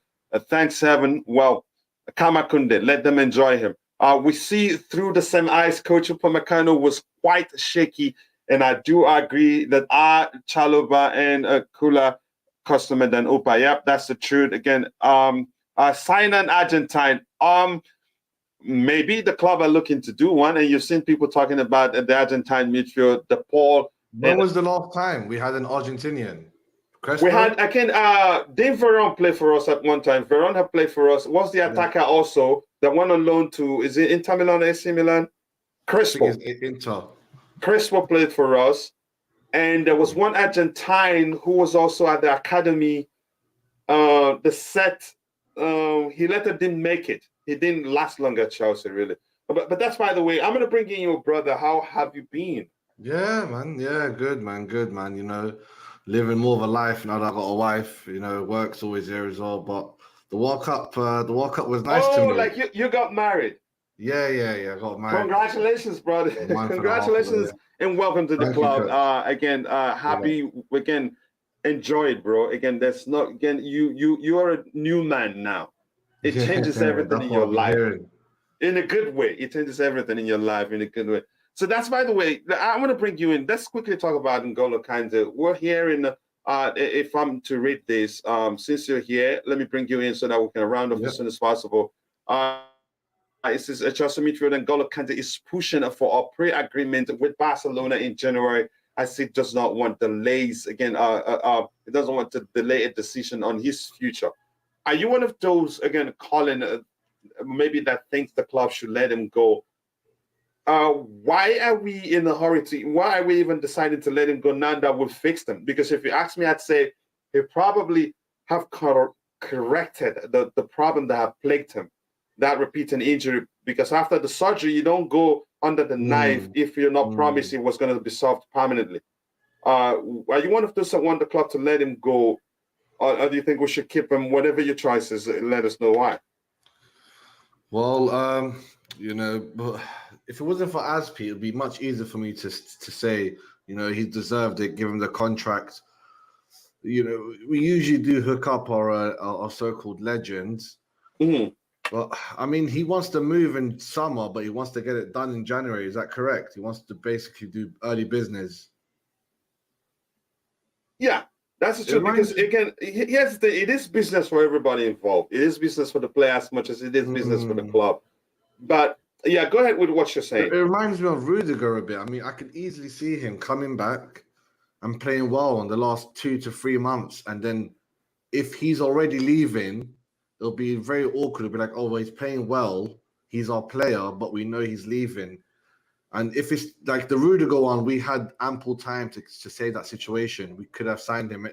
But with Kante, if it's done in January and he's playing for us well in March or May, it'll be very awkward. That's why I just like I hope if he does leave, he'll do his decision in summer. However, I also think he's going to come back, and I honestly think he's going to get a few minutes on his belt, and he's going to impress, and he's going to come back more and play more minutes, and he's going to help us do well as the business end of the season, and then we're going to think twice before moving him on. You know? Yeah, to me, it doesn't make sense. To me, I believe I think Kante isn't really injury prone. We're the ones that ran into the ground. We, the Shams, he's been so important to us that the moment he recovers, the slightest he recovers from an injury, we pull him back. He was starting, but again, unfortunately, we're not seeing that we're actually part of the reasons why it seemed it's looking like he's injury prone. He's not really. Again, we haven't been able to manage his fitness well. We've been selfish. The French national team have also been selfish. The moment he recovers, they pull him into the fold, same thing as Chelsea Football Club. And unfortunately, we've gotten that false sense of security. We've played some games that the manager believes we did well, according to him. The boys did well all the time from Graham Potter. That he probably felt like we can do without him. And the club feels like, why should we up his salary? We can do without him. And the fact that the previous owners had a 3+1 offer on the table for him, and the new owners are offering 2+1, shows you they don't care if he leaves. They really don't care if he leaves. And it's a bit too late now, because it's not just up to the club. If we're being honest, like I've said before, it is business for the club as much as it is business for the players as much as it is business for the club. If he leaves on a free, he gets more money. So it becomes even more difficult for Chelsea to offer him something that will measure what he gets from a sign-on fee if he leaves on a free. And he gets to ply his trade somewhere else and have it on his resume that he played for Barcelona or PSG or wherever he ends up going, but it's looking more like it's going to be Barcelona right now. Mikhail in the chat saying Kachila pushing Kante agenda. You were saying something, bro. I'm going to get to that in a bit. Go ahead. You were saying something. Yeah, I said we are desperate though. If you look at it from like an outside, like almost like stock market kind of way, his agent must be thinking Chelsea really need Kante. We're not, third or second having a laugh. If that was the case, I guarantee Kante would have everyone would have accepted Kante's going. But they must be like, well, Chelsea definitely need him. I mean, I know it's a bit obtuse to say that he played well in his last game against Tottenham and the game before that as well, before he got injured. But we need him. We're almost in a worse situation than the Barcelona is. I know Barcelona are very weak, but the Spanish league makes them look good. But we're desperate as well. His agent must be thinking, oh, Chelsea have no choice but to give us a lot of money, or we're going to go to Barca for even more money. So, between a rock and a hard place, from their perspective, from his agent, I'm sure he's looking at it like we need him, which I agree. Yeah. Yeah, I agree with you. Let's say this from PR perspective. Let me just break it down for those that are listening or maybe don't understand what I mean by that. Usually, again, in real life, when you're looking for a job, you pay attention to the culture of the club. You look at how they treat their employees. I think Kante is a high profile player. But I think we're lucky. He's not the type that I think will come out and say the club treated me badly. But if it does, it will create a PR nightmare for Chelsea Football Club, in the sense because you want players to look at Chelsea and say they take good care of the players. They won't run it to the ground, and when you're getting older, they dump you. It won't be easy to deal with. Because clubs do pay attention to these things. They do. And which is why Real Madrid, they top up players by whenever a good player gets injured, they get a get well message from Real Madrid. Even if they don't want that player at that time. It's some people call it topping up. But to me, again, it's a PR approach which makes players look, these guys, they do care. Real Madrid did it with Courtois. They even did it with some players that you don't believe that they're looking at. Yeah. So those things, players do pay attention to how you treat your players. And we don't want that to become an issue. But lucky for us, Kante to me isn't that type of player that I think will come out again and say they treated me badly. I think that alone saves the PR issue for us, because I don't like what's happened there. And unfortunately to me, I don't think he stays. Do you think any chance he remains at the club? I mean, listen, even if we did let him go on this like contract, it's still hooking him up. We're still helping him out because he's still going to get paid a lot of money. You know, I mean, between him and Aspi and Thiago, I'm sure a lot of players from the outside go, you know what, Chelsea do treat their players well, especially when they become OGs, and that will help us in the transfer windows, knowing that Chelsea take care of their players.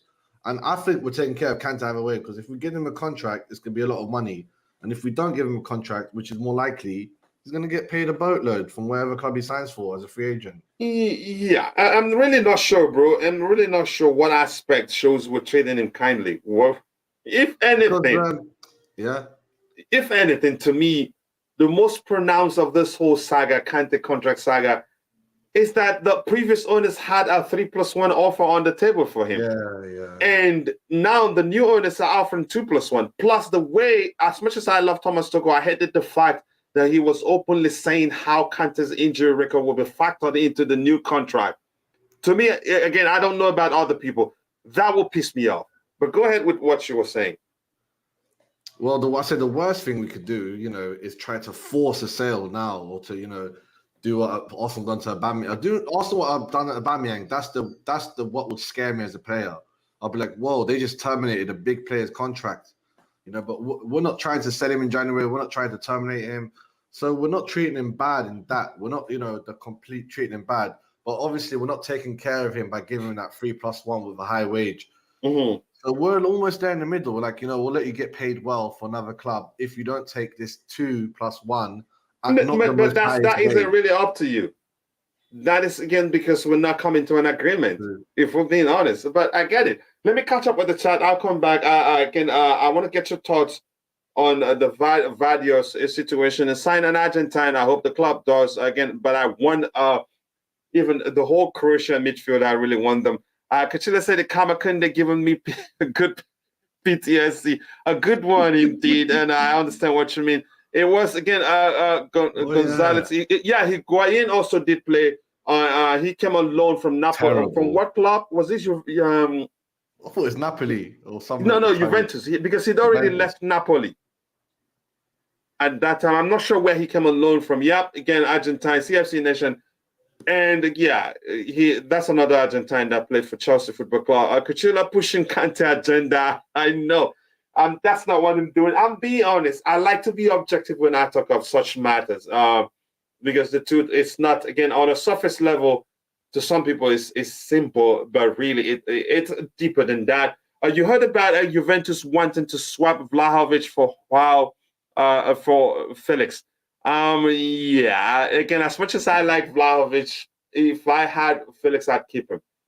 Felix is a creator, and I actually argued we should actually go for Felix rather than Leao, of the two Portuguese, because we're looking for creators.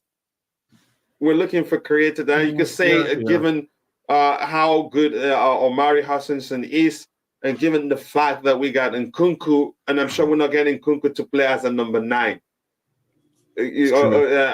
So why prioritize another winger, another player who can play on the flanks too? So for me, while Felix, again, he's a fine creator on his day, and his talent is being wasted at Atletico Madrid, given how the sort of negative football that Simone plays. But let's see what happens. The club maybe prefers getting what's his name, Leao. To me, I'd rather us get Felix. Kante is too humble to say anything like that. That's why I said we're lucky. He's not going to say anything. How do you, again, manage Kante's fitness better without other quality midfielders? We're also, again, struggling this season. Better manage his fitness, again, first of all, let's say, like I said, I deep down believe that after the surgery, the issue probably has been corrected permanently, because usually surgeries again help players solve a fitness issue in terms of again or a reoccurring injury issue. In this case, I think we may have solved that. Again, he doesn't have to play 90 minutes. Let's look at the case of Mikel Obi. Towards again the end of his Chelsea career, at one time under Jose Mourinho, he didn't play too many minutes. But if you look at those games, you'd say he was actually the reasons why we came out with the win, or the reasons why we didn't concede. Kante is even more important than Mikel was for Chelsea then, because in his case, he's a better he's a better he's a better tackler. He reads the game better than Mikel. Plus, if we can get him again, if you understand him very well, I think what we need to do, I don't know if that's possible. If he runs less on the pitch, and maybe again, if he runs less on the pitch and play fewer games, even 20 games per season can help us win a lot. He's that good. He's that good. But I don't know how else to talk about it. To talk about him again, we need to keep him, even if we want to let him go. We need to keep him. Let the process be seamless. And Kante should be one of those players. He should be put in the same category as Luka Modric, as Zlatan Ibrahimovic. Players he's that sort of player you could say even in his 70s he should still be able to play football. So, but unfortunately for us, again, Chelsea aren't seeing it like that. And believe me, Barcelona, he will still last for 3 more years for them, again, at a very high level. Again, the coach is back in great form and is spitting gems. I hope Chelsea FC, again, men's team, take a cue. Again, thank you so much. Let me ask you this. There's a name that was mentioned here. Kante's fitness better without all the quality midfielders. Again, I'm guessing Mikel is saying clearly, again, how do we again manage his fitness or play him sparingly while we don't have other quality midfielders? I'm guessing. What is that? What you understand from this question here? Yeah. I mean, listen, there's 2 answers to that. It might matter. We get one quality midfielder in January. Or we just start giving more time to players like Chukwuemeka and Loftus-Cheek, even when he's back. I mean, Kovacic just proved himself. He's a top-class midfielder. There's no doubt about that. J5 must be hungry watching all the World Cup and not doing nothing, twiddling his thumb. So I'm sure even when he's back, we already have a slightly competitive orchestra type in the midfield where we always are swapping midfielder around anyway. So I'm pretty sure he'll join that fray. And he won't play. Especially the fact when he comes off surgery, everyone's just hesitant to. Coming back from an injury is one thing, but coming back from surgery, even the top managers that push the limits would be a bit more like, all right, let me give him 20 minutes, let me give him 30 minutes. Only if Kante goes above and beyond do I see us falling into that trap where we overplay him. But even then, I just don't see us overplaying him now. I don't see it. Yeah, we're loaded in that department, actually. We can play him in high-profile games, big games. Again, exactly. I think I'm done arguing about him, really. Again, if you're watching, if you haven't, take a second to drop a like on the stream and subscribe to the channel if you haven't. Thank you so much. How can you rate, again, Gallagher at the World Cup? Who? Is that Gallagher? Yeah, Gallagher, yeah. At the World Cup. And him playing for a team willing to win EPL and Champions League. I didn't see anything from Gallagher at the World Cup. He didn't play a single match, really. Did he? No, I don't think he did play. Maybe he's asking why did he even go there. But I mean, you always take the chance to go to the World Cup, even if you're not going to play. Yeah, again, it's an experience, which is good for him as a young player. And again, at Chelsea, I think he has a lot to offer. If the managers, as we're seeing, as is the case, if I'm being honest here, if they like to have a player like Mason Mount on the pitch because he does a lot of running, which again inadvertently, if you ask me the question, if you ask me, I'd say has actually become detrimental to him developing into a world-class player. Because managers have, again, they value the energy he brings to the team rather than his technical ability or what he can do as a creator or as a player. It has gradually, again, become what they like to have him on the pitch for. And that's the reason why even when he's tired, they still play him. They still play him because even when he's tired, even when he's mentally tired, you still see that energy from him, that running. And they value that a lot. To me, it has become, again, a problem for him, really. And even the fans are starting, the fans don't look beyond his industry. Knowing they don't look beyond his industry. All they see is again the energy he brings on the pitch. They don't remember how old he is. They don't remember that he's actually still developing as a player. And the managers hasn't helped him. Again, I think his development is one of the. I hope we don't look back one day and say he didn't reach his potentials. And it will be down to how managers, what they see in him. And again, I'm sorry to say that I think he's a good player, but managers ain't helping so many his managers now. He's had like Lampard, Tuchel, Southgate, Potter. I mean, I don't know, man. We'll see how his development goes. And it looks like all they want the most from him is that running, that industry he brings on the pitch, that pressing from the front, and that has become detrimental to him developing into a proper player. And you could look at him. How many games did he spend on the bench at the World Cup? Yeah, he was warming the bench up. Yeah, unfortunately. Let's talk about this man here. Before we go back to, again, we can end with talking about what we do really need. This man here, do you see us able, again, to sign him, given the circumstances such as top four, the ability to win the Champions League, and other clubs who are looking at him? I mean, I feel like, as I say, I'm probably on my own on this, but I feel like we have a special relationship with RB Leipzig, where we more or less, if we want him, we'll get him. We might need to pay a little bit more, but they know long term they can loan players from us, they can buy players from us from a good price, and they'll have more players for us to buy from them. So I do think we're going to get that, friendly. As I said, them and Brighton, we got first dibs. Chelsea always have first dibs. That's how I feel. I feel like there's, they're almost like feeder clubs. But I don't think many clubs are interested in him as you might think, because there's at least 3 or 4 highlights of him in the World Cup getting destroyed, making mistakes. So it's not like, I know every player you can find negative highlights, but the World Cup's a big stage. Like I saw a tweet, I think you might have seen it as well, where it was a semi-finals game. They go, thanks to Messi, Chelsea's value for Gvardiol, Chelsea's have to pay 15 million less. It was a joke because Messi, Messi done him up on the line. Oh no, that doesn't really change anything. Yeah, I was laughing. I was like, that's funny. So, but I get it. But then he played against Morocco. He scored a header. But then he let in that other goal and he played a bit booky just for a little bit before they came back and won the game, sadly.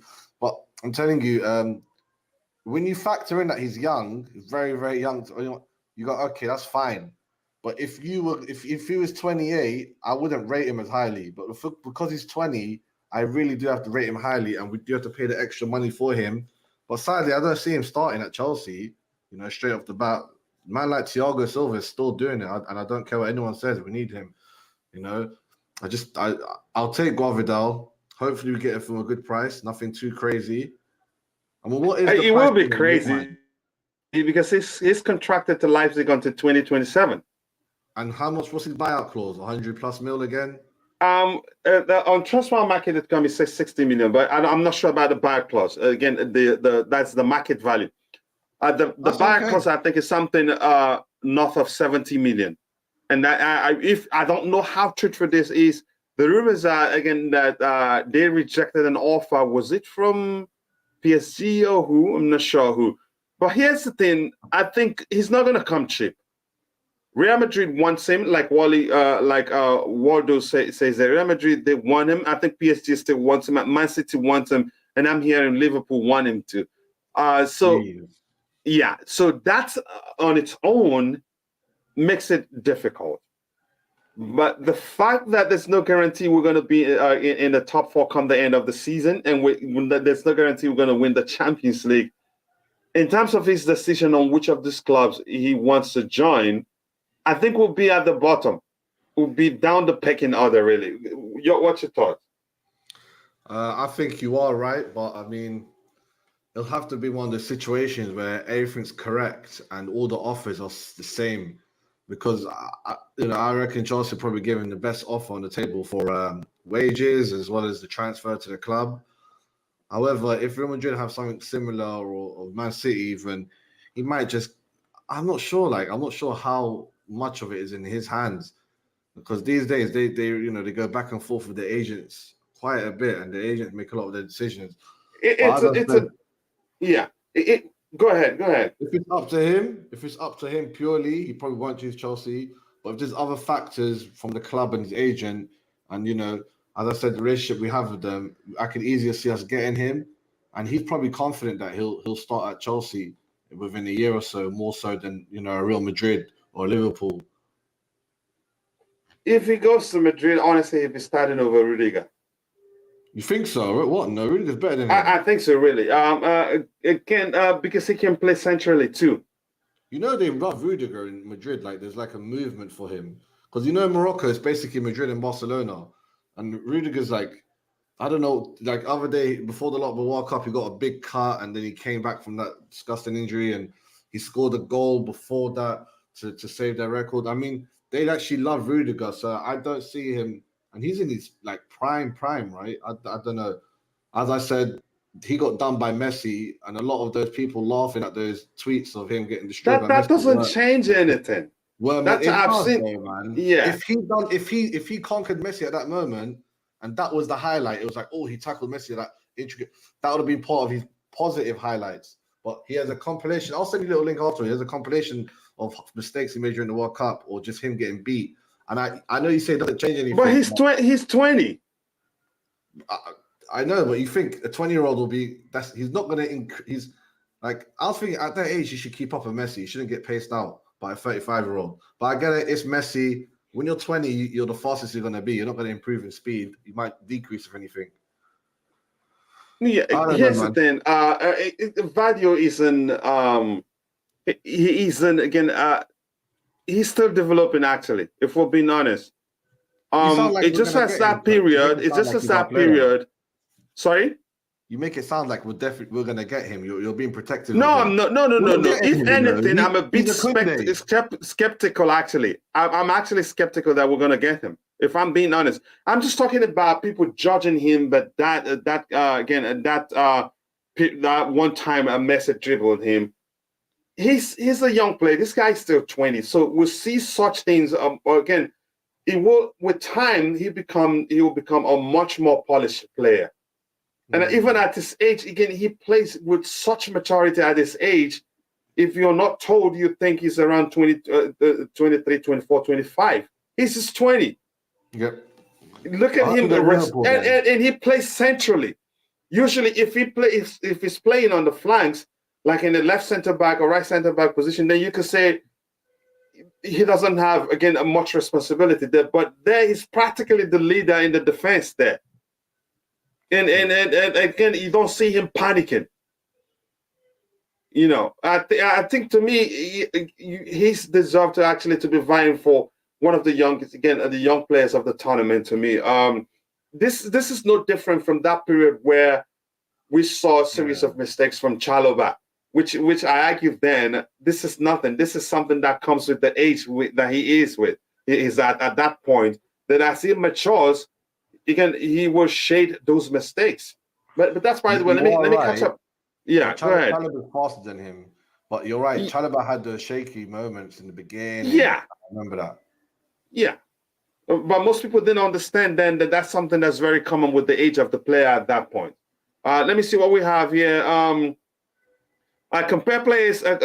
Compare to players you see at the World Cup. Okay, he's having a conversation. Kachila, you can be getting the farewell card ready for him. Who you talking about? You're talking about N'Golo Kante.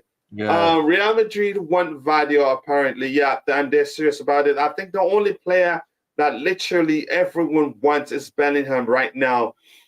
I think for the price that's being again quoted, I think it's too much. Even at his age, I think if it comes at that price, there's a chance the transfer fee becomes an issue for him to deal with. That's very common with young players. He hasn't gotten to that age where I think if we get him at that price, it won't be an issue. I think the price tag will be an issue itself. And if you haven't, we have 40 likes. If you haven't, please do take a second to drop a like on the stream and subscribe to the channel. If you haven't, we'll be rounding up soon. And I appreciate my brother CFCOG again staying with me. I like that so much. Chelsea have again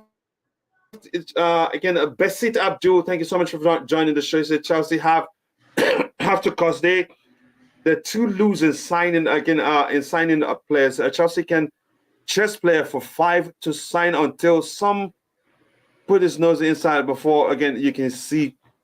I'm not sure I understand what you mean, but Like, you're talking about the club. Put their nose, like Barcelona or Madrid will put their nose in our business, and then you see the seriousness from Chelsea, which is why we have a very bad to Chelsea. And again, we have to be honest. Again, the truth remains, it in most cases, it doesn't come down to the club. It comes down to what the players themselves want. In the case of, for instance, Rafinha, he didn't want to come to us. So there are there are other instances. We wanted De Jong, he wanted to stay at Barcelona. We wanted Dembele, he wanted to continue at Barcelona. So all those things is not that simple. CT table 110 for Josko Gvardiol, and he was rejected already. If that's a new bid, 110 euros, that's less than probably less than 100 million pounds, right? Yeah. Okay. The rumored figure for this for his release clause is around 96 million pounds. So something again, so 100 plus in euros. I see. Okay. We need 120 million for who's this player? You know the player very well. He meant, or did he mean Gvardiol? Or he meant Gvardiol, whoever this guy is. Okay, he meant Gvardiol. He's corrected it here. Gvardiol. I don't doubt that, given the fact that there are other clubs that want him. So it's probably how much is too much for who? To me, I'd say at 20, I'd say anything again north of 80 is too much. But again, I'm not sure what's really gonna happen here. Okay, let's talk about this, and then we call it a day. COG. Yeah. What do we really need? Because we're everywhere right now. We're still looking at the defenders. We're looking at wingers. I think our biggest problem is chance creation. We need to double that number because the higher the number, the more goals we'd have. But for you, what do you think we really need? I don't know. I said it earlier. We need to sign an Argentinian. We need Enzo. And what you said earlier, Felix. Like, if we have 2 creators, even if one get injured, even if they're not playing together, we have just basically. But Enzo doesn't create that much, really. If we looked at his numbers, but go ahead. Okay, how? What really? I mean, from what I looked at his numbers, and when Tobago was saying his numbers are crazy as something like that, I said, let's look at it. I still have it here. Enzo Fernandez here. Let's go. I'm looking at Benfica. He's played 13 matches for 2022, 2023, and he scored 1 goal and 3 assists. I'm talking about us going for creators who will have double digits at the end of the season, just like Kevin De Bruyne and all that. And for Argentina at the World Cup, where he played 7 matches, 1 goal, 1 assist. But there are other. I think I know again there are other factors that people are looking at, which has got them to sort of start calling for the club to sign him. But if we're really looking for a player who's going to be creating chances and reach double digits at the end of the season, Enzo isn't the guy. Is he a good midfielder? He is. I don't know if you get my point right now. Yeah, I do. I see what you're saying. I mean, if we were going to spend that crazy amount of money, I just don't see no on the market. I mean, De Jong, now that the World Cup is done, I don't know. Maybe Barca will take 100 mil for him. Maybe they'll take 110 mil. Maybe they're desperate enough.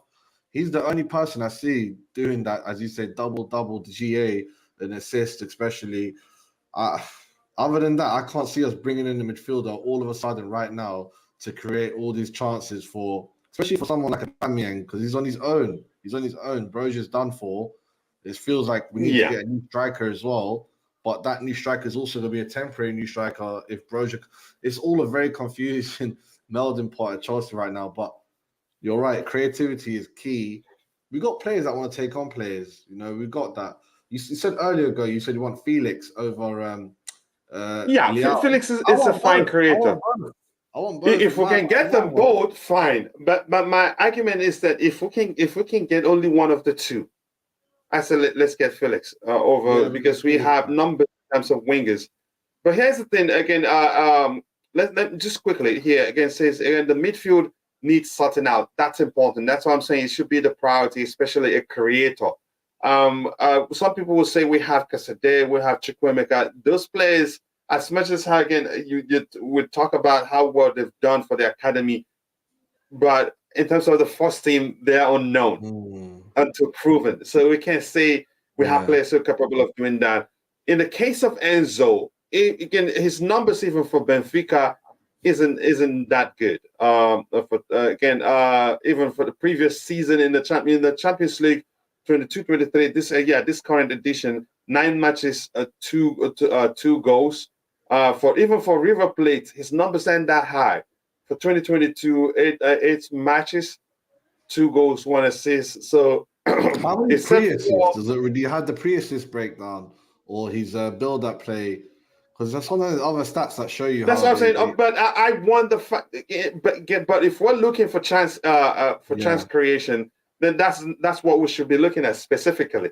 I understand all the factors. People talk about all the factors such as build-up play, controlling the game and all of that, reading the game well. Again, those things do come into play. But if we're saying we need creators, those things shouldn't matter. They should matter. But we need the end product, the chance creation. How many are they able to produce at the end of the season? He doesn't have Felix have that. Let me look. It's important. Let's look at Felix. But Felix has the ability, if you deploy him constantly close to the final third, he'd be creating chances and scoring goals. But Simone hasn't done that. Let me open Felix's. I'll catch up with this first. In terms of, again, once again, can we guys talk about where Potter is getting it wrong? I'll get to that in a bit. Let me check Felix's stats. We have been playing hard team, guys. We've been playing hard teams out there, man. City and Newcastle, Man United. They're not rubbish teams. Can't say that much. Juan Felix again, but I want to see something like what I saw for Enzo. This numbers isn't clear. Statistics percentile again, a progressive passes record 4.18. Percentile 12 tackles and not defensive interceptions. Again, more of interceptions than actually it comes down to how Atletico Madrid plays. But go ahead, you were saying something. I'll say, well, from what I saw in the World Cup, honestly, I rate him over Bernardo Silva, especially the way he's trying to progress the ball up with his passes. Silva does a lot of cute passes, reminds me a bit of Havertz in the Portuguese squad, but Felix, I mean, honestly, if we could get him for how much? Under 70 mil, that'll be a good buy. So Felix for 2022-2023, 12 matches, 3 goals, 3 assists. That's not bad. For 21-22-24 matches, 8 goals, 4 assists. And again, that's even though Atletico Madrid play negative football.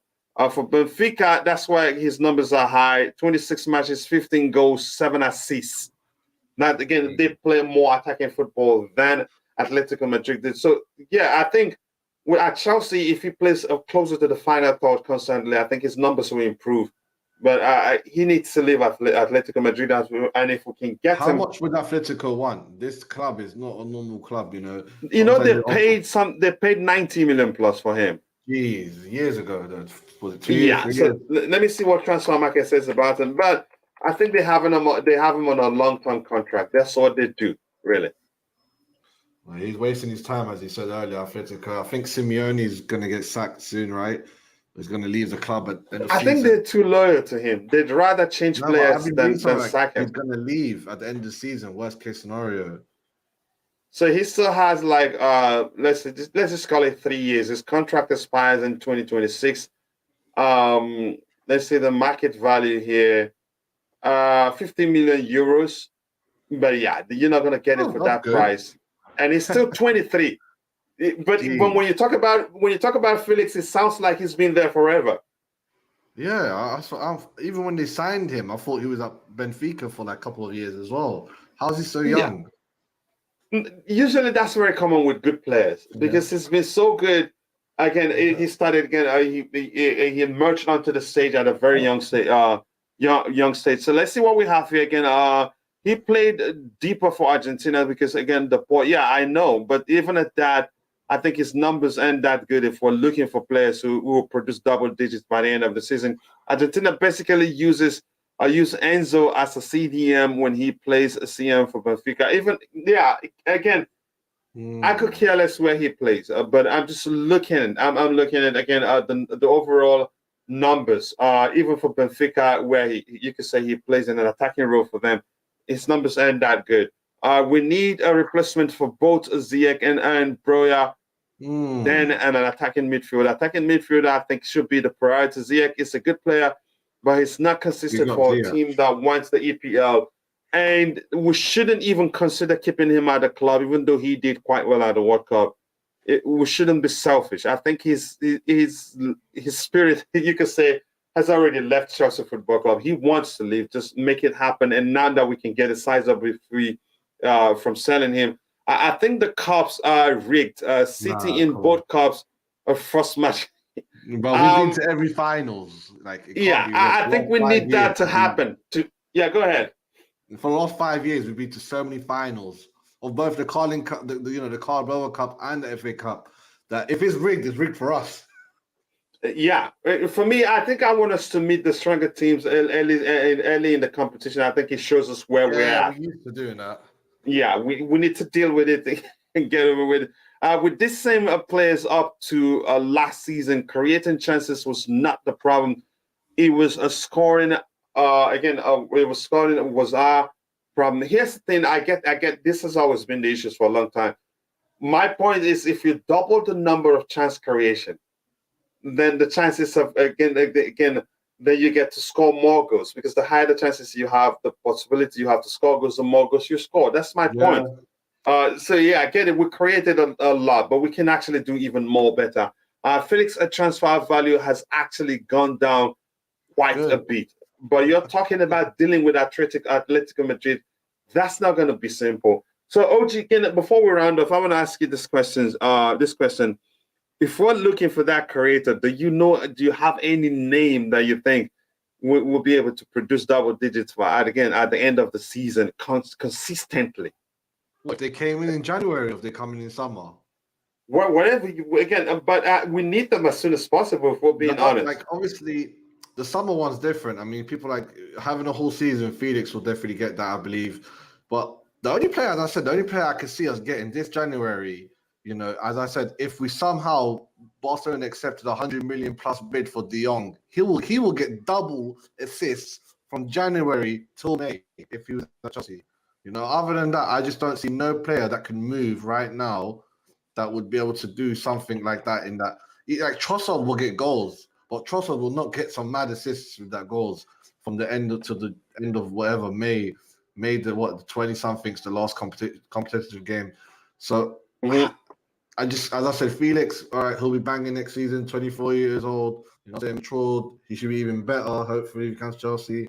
But the only player I'll take right now, this instant, would be in midfield to fix it, would be a De Jong. And I don't see that happening, even for 100 mil. Even De Jong, his numbers ain't that good, really. You don't think he'll get that from Jan to May? No, his numbers aren't that good in terms of chance creation. I know, but he's a good midfielder overall. Defensively, I'd go for Benessa. Benessa, for me, is the better option. Yeah, I've been following him. He's more physical than De Jong. I don't know, man. Where is he at now? AC, right? We played against him. Yeah, he plays for AC. Ismael Benessa. He had a good World Cup, playing-wise. Sorry? He had a good World Cup. He passed the eye test during the World Cup. But when I watch him for AC Milan, when I look at his numbers, I'm like, I'm not sure. Yeah, I think Vanessa is the man. Clean tackles, again, his ability to read the game, dribble, he can match Kovacic again in terms of dribble abilities. His numbers maybe may improve his numbers, but I'm not saying we should get him for again the role of him getting double digits by the end of the season. I'm saying we Mm, getting him in terms of having a solid midfield that can protect the back line very well and also help us keep the midfield ticking. I think Vanessa is the man, and he has just 2 years left. He'll have just 2 years left on his contract next year. Bentancur is a good option, to be honest. Yeah, again, I haven't paid attention to him that much. There's no point talking about the young. Again, he does not want to leave Barca, and I don't think actually all again. Even though we wanted him, I don't think he'd make a lot of difference for us, really. But I know people think otherwise. That's how I see it. I've never rated De Jong highly. I rate What him in the World as a Cup? He was player. good. Yeah, he did well, but Chelsea, you could say, um, I Different. don't think he'd fit into the current team quite well. Or Mm. maybe again he'd do well, but for me, I think the priority should be creators. Who again, I'm not saying we haven't created so many a good enough chance. We just need a players who are capable of creating chances for the central area so that we can diversify and not when clubs oppositions are able to stop us on the flanks. We're done. That's an issue for me. So OG, your final thoughts? Anything else you want to talk about? And now again, Gatwa carried that Dutch team. Yeah, I think Mm. they're overhyped set of players. Really, I don't know if the issue was that they're not able to play as a unit. I think if you see them playing, you even know they're not going to go that far in the competition. But that's by the way, they weren't going to go that far in the competition. Ochi, anything else you want to talk about or your final thoughts? Boy, let's see if this the mentality could change after this little fake preseason we had. Went to Dubai. I'm hoping we come back with a bang. I really am. Like we need to just go on a win streak. Yeah, it sounds easy. I think even the first game on the 27th is it Bournemouth or what team? Let me check. I think it's not going to be an easy one, really. Um, but because it I looks mean, like why this is team's Bournemouth not easy? sorry. Bournemouth, it's about Bournemouth. Yeah, at 5:30 kickoff. It should be an easy game. Technically, No, it's not Man the City. It's physical not side. Newcastle. Yeah, their physical side, and usually we do struggle against Yeah, physical side. right. And again, if they Yeah. defend deep, we're practically done. Just quickly, you want to answer this one? Say, can we talk about what Potter is getting wrong? There's no win in the last four matches. For me, what I'm going to say quickly, let's round off with this one if you still have time, brother. For me, I I do, yeah. think the biggest problem then was that unbeaten run where people were talking about the unbeaten run, but they weren't paying attention to the numbers, which masked quite a lot of issues. In most games, if you look at it, go back and look at the stats, go back and look at the player ratings. Our defenders and our goalkeeper were the best players on the pitch, which shows you we were on under pressure, even against Leipzig. Was it Leipzig or what team was it? No, is Salzburg it away. Salzburg? Salzburg AC away Milan. again. They had a better XG than us. Lots of even some of the teams we beat outplayed us, and maybe the manager weren't paying attention to the numbers, and he thought everything was okay. So he didn't really work to fix the issues that were existing because had he paid attention to the numbers and looked at the numbers after the games, he'd see that we were actually that Salzburg actually outplayed us. Again, there are other teams also that outplayed us that had he looked at the numbers, he would have said, okay, that's a problem here. Yeah, Even though we beat true. Salzburg, we could have lost the game. And had he paid attention to the numbers, he wouldn't have started nearly the same 11 that played against Salzburg, that did a lot of running against Brighton. But unfortunately, he wasn't paying attention. You want to say anything about that, or you're good? Yeah, I mean, I listen. It reminds me of when a great fighter is having a bad fight. Mm. He can still win it because he's a great fighter. He's fighting a good one, but he's having a bad. But as soon as he loses quality, he can't have no more bad fights. As soon as we lost Fofana, James, we couldn't afford to not show up. Like, I reckon it's literally it's a fact. If we didn't lose, if we didn't have all these injuries happening, I'm sure it would have been better for Potter. I'm sure for Fofana and Reece James, those two specifically, stayed fit, we would have still drawn or maybe lost by 1 goal, but it wouldn't have been as it's been recently, 4 games.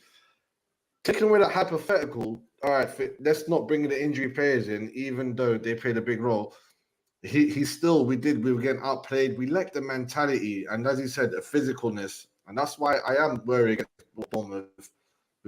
So I'm hoping, as I said, he comes back from this Abu Dhabi or Dubai, and they've got a next level of, I don't know, team spirit or mentality or just inner strength, because we're lacking the quality right now. We need to take every match. We need to do it proper, because we still have a few injuries.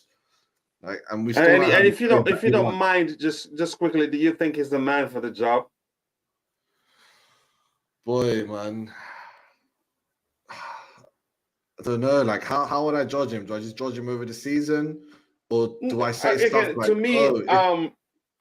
to me, if you ask me, I'd say we have enough sample size to come to that decision. Really? But I'm seeing signs that what I think he can only do for us is to get us to start playing as a unit.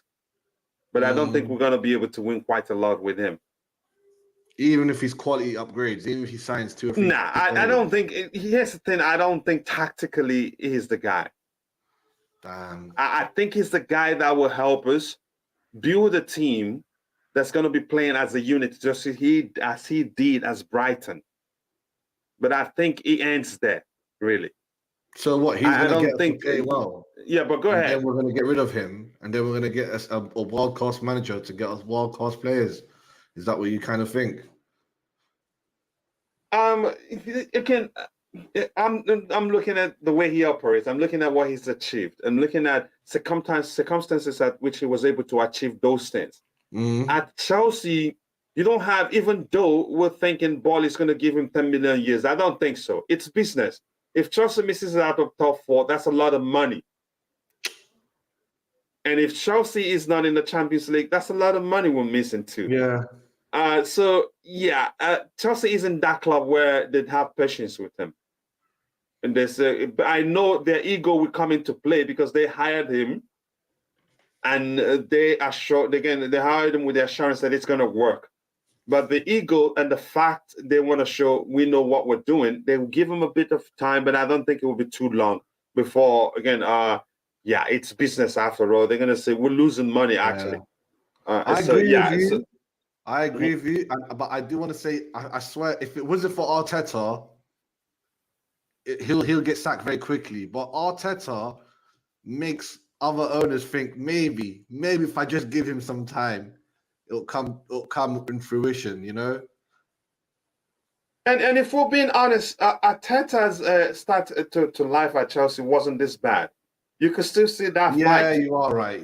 We knew then that the biggest problem wasn't that he was bad. The biggest problem then was the quality they had and the squad depth they had.